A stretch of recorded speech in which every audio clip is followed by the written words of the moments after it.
In the cloud. I hope everyone's well this morning. A little bit cooler weather, a little rainy at my place, I think. It's all right. Um, I haven't done this for a while, but I used to do this all the time for the Wisdom Circle. I would just go to my bookshelf. I've got hundreds of books and I would kind of close my eyes and go like, what's the thing that I need to hear today? And I would just gravitate towards a book and then open it up to a page. And it was so it's always magical. It's quite something how fitting it always is, and there's some lesson in it. And so the book that I chose this morning was The Obstacle is the Way, The Timeless Art of Turning Trials into Triumphs by Ryan Holiday. And it's based on the teachings of Marcus Aurelius. So I've read the book several times, but I just opened it to this page and I'm going to do a little reading for you from this book, and then I've got some things to share about it. So the chapter is What's Right is What Works. And the quote from Marcus Aurelius goes, "The cucumber is bitter, then throw it out. There are brambles in the path, then go around. That's all you need to know." So the chapter starts with in 1915, deep in the jungles of Central America, the rising conflict between two rival American fruit companies came to a head. Each desperately wanted to acquire the same 5,000 acres of valuable land. The issue was the two different locals claimed to own the deed to the plantation. In the no man's land between Honduras and Guatemala, neither company was able to tell who was the rightful owner so they could buy it from them. How they each responded to this problem was defined by their company's organization and ethos. One company was big and powerful, and the other was smaller but crafty and cunning. The first one of the most powerful corporations in the United States, United Fruit. The second was a small upstart owned by a man named Samuel Zemery. To solve the problem, United Fruit dispatched a team of high-powered lawyers. They set out in a of every file and scrap of paper in the country, ready to pay whatever it cost to win. Money, time, and resources were no object. Zen Murray, the tiny, uneducated competitor, was outmatched, right? He couldn't play their game. So he didn't. Flexible, fluid, and defiant, he just met separately with both of the supposed owners and bought the land from each of them. He paid twice, but it was over. The land was his. Forget the rule book. Settle the issue. I love this story because it's like there's not one way to do anything. This is pragmatism embodied. Don't worry about the right way, worry about the right way. And this is how we get things done. So, um, I was thinking about this in terms of like whenever we're navigating, changing careers or a big life change, like a divorce or um, we lose somebody in some way or a financial stress, anything like that. There are so many experts out there nowadays, right? And most of them reside on Instagram, just in case you're wondering. And there's the popular wisdom for how we should do things. And we very quickly sort of give our power away to like, well, this is what they say you should do, right? They say you should have, follow this healing path or take this, whatever. It's when life presents us with these situations, we're sort of told that there's a right way to respond. It's like approved and expert backed and textbook. But sometimes it can feel like for me, I was following a lot of things that experts say, and it felt a little like dragging a heavy cart uphill in the wrong direction at times. And it might be virtuous in theory, but in practice, sometimes some of the things, the advice, the tried and true things, they don't work for everyone. So I've been trying to navigate all kinds of things with my finances and my businesses and my dating life and all of it. And while some of the advice has worked, some of it just made me more miserable. And I was like, this is my life. I'm going to find my way. And it could be a hybrid of things that I do and things that are recommended or whatever. But the truth is that every right path, we have to remember this, folks, it was created by an imperfect human being, just like you and just like me. And we too are equipped to forge our own path. You have one beautiful life, and you get to decide how you navigate the issues. So, the difference between what's right and what works. What's right is often external. It's like cultural norms, expert advice, traditions, rituals, and shoulds. And those things are all like, again, outformed. It's coming from outside of us. And certainly it doesn't hurt us to consider the wisdom of those that have gone before us. But we also have to have the discernment like, does that actually work for me? What works is internal. So we move from out here to in here. What works is internal. It's about your lived experience, your nervous system, your values, and what moves you towards healing or growth or the goals that you want to achieve. It's like a map could tell us that the road ahead is straight, but if there's a fallen tree in the middle of the road, you can stand there arguing with the map, or you can find another route. That's so. I think that what I'm learning for myself on this journey is that I have to have grace for myself, grace to be imperfect and step off the path and get nudged in a different direction and try things out. It means releasing the guilt or shame for not following the prescribed way. You know, grief is an interesting thing. You know, it doesn't matter if you lose a job or a marriage or a human being, when there's loss, there's grief. And it is very different for all of us. And it comes in waves and it is not linear. And one day some rules might work for how you live, and the next day they might not. And I believe we have to give ourselves the grace to do what works in the moment for us, not what's prescribed. Now, discernment is the art of telling apart what serves you and what doesn't without getting trapped in self-judgment. So it's not just ignore all the rules and do whatever you want.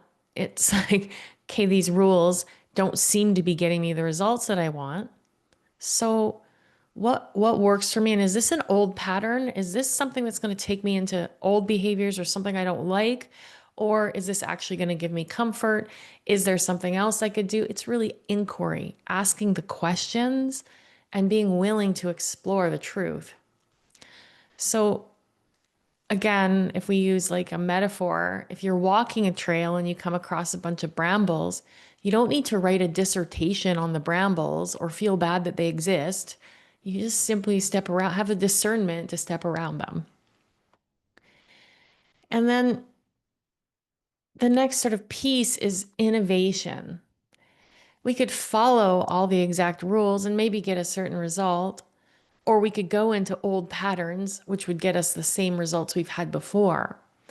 Or we can discern what parts of this work, what parts of this work, and we can be innovators. We can have the courage to innovate a new path, a path that works for us. It's not, innovation is not just for entrepreneurs, it's for the way we live our lives. It's the courage to say, like, this hasn't been done this way before, but it works for me. And the innovation mindset keeps us from giving away our power to others' methods and helps us create something uniquely ours. Now, I want to just, before I give you some questions here, think about all the ways that you personally have blindly given away your power to some expert, a psychologist or a chiropractor or a YouTube video or someone at work that you perceive to have more power than you. And they say, you know what you should do. And you didn't even really question it. Like, we're all guilty of that on some level. And my sort of invitation to you this morning is to catch yourself when you're doing that and to check in with like, where, why am I giving that weight in my life? Is that actually a prescribed thing for me? What about that would work for me? What doesn't? What does my own inner knowing say? And I think that when we pause to ask those questions, we're continually innovating our own path, and we can have the courage to do it differently than others and the grace to accept that it's going to be imperfect and we're going to make mistakes and it's going to be messy sometimes. So, a couple questions. Where in your life are you following what's right, but you feel resistance or suffering? So, this is you guys already know that I was dating this cowboy, and we decided to just be friends, which was great. And then, but it was quite sad and painful and all of the things. And it's the right thing for both of us. We're both really not ready for this right now. And all of the experts say no contact. Like just don't do no contact, get that person out of your system. You shouldn't do that. And you know what? I was suffering greatly around that. And so I was really like, do I do that? Do I not do that? And I just decided I'm going to do what I want to do with self-awareness. And so we started talking, and I'm quite fine with us being friends, and it's alleviated my suffering. So why, like, I could follow the advice. Now, there's like some things around my business that are the same thing. The advice that I'm getting from experts, I'm trying it on and then I'm like, that doesn't fit for me. I'm going to do it my own way. It has to align with my values.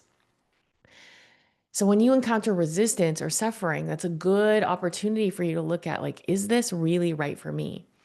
And then what might it look like instead of choosing what's right, to choose what works? Like maybe today it works to stay in bed and watch Netflix, and then tomorrow it works to go to the gym, and then another day it works to go have a conversation with someone to clear the air. Like we have to ask ourselves what would it look like to choose what works today? And how would your healing or growth shift if you gave yourself permission, like full permission to be the artist of your life, to innovate your own approach? Instead of trying to fit in and do it the way everyone else does it, if you gave yourself full permission to innovate your own approach to healing, to growth, to connection, like how beautiful is that? Think about it. If it weren't for the innovators, there'd be no beautiful art in the world. There would be no inventions. There would be no progress. We too are innovators, and we can innovate and become the architects of our own lives. So let's meditate, kids. Just take your seat and sit up really nice and tall. Close your eyes and take a long, deep breath in through your nose. And exhale slowly. Take another deep breath in through your nose. And as you exhale, feel your shoulders soften. Breathe in and fill up right to the crown of your head. And as you exhale, feel your jaw unclench, your chest open, and just settle in to the rhythm of your breath.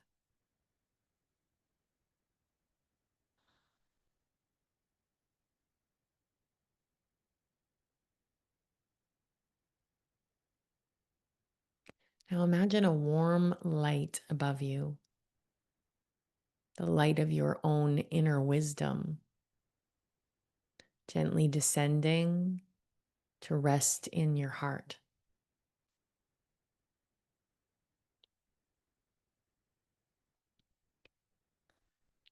I invite you to imagine yourself standing at the entrance of a well-paved path.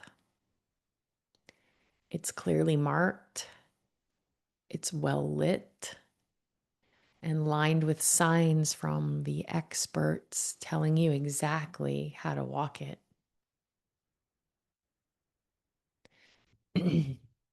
And begin walking and notice how your body feels. Perhaps the ground feels harder than you expected, or your feet start to ache. Keep walking, and halfway down the path, you encounter an obstacle, a massive wall. And there's a sign there, and it says, "Climb over. It's the right thing to do."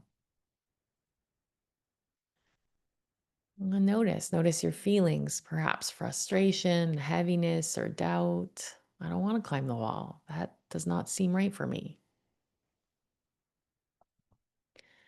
Now take a big, deep breath and turn away from the wall. Look around, see what you see. And off to the side, there's an unmarked trail.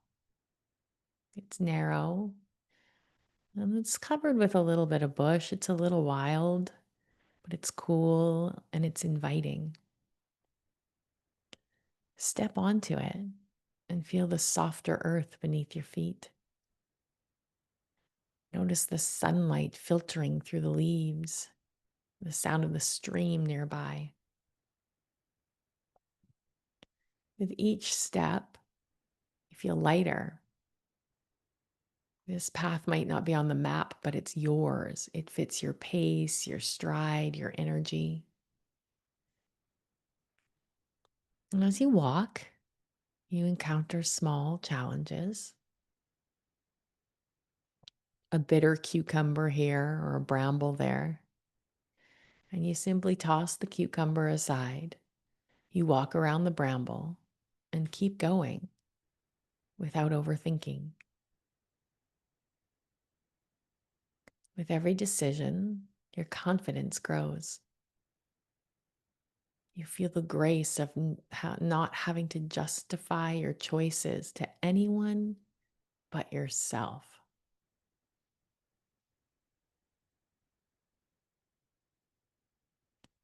You keep walking this path. It might be winding, beams of light streaming through at times, the air cool and fresh.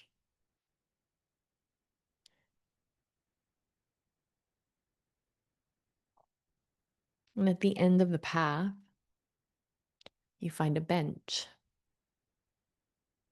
You sit down, feeling peaceful.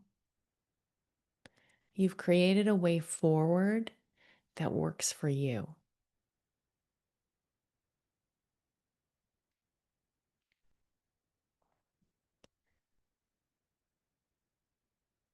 Now take a deep breath in and exhale. And remind yourself that there is no right way. There's just the way that works for you. And bring that sense of self-trust into this moment, into your day.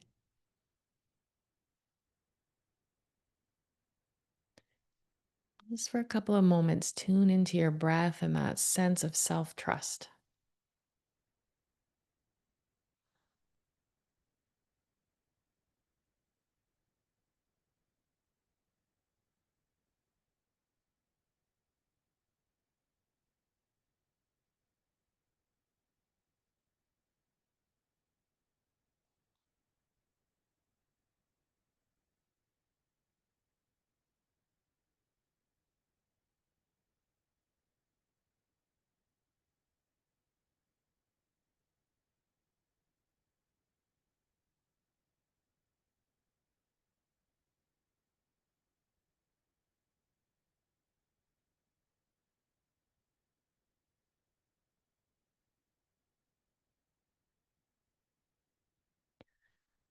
And take a deep breath in through your nose.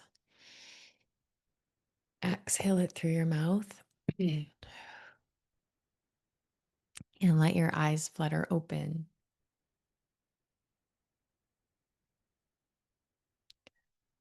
I was thinking about this concept a little bit while I was journaling this morning, and how I have had a natural propensity to do this throughout my life, and specifically though with regards to dealing with my son when he was in addiction.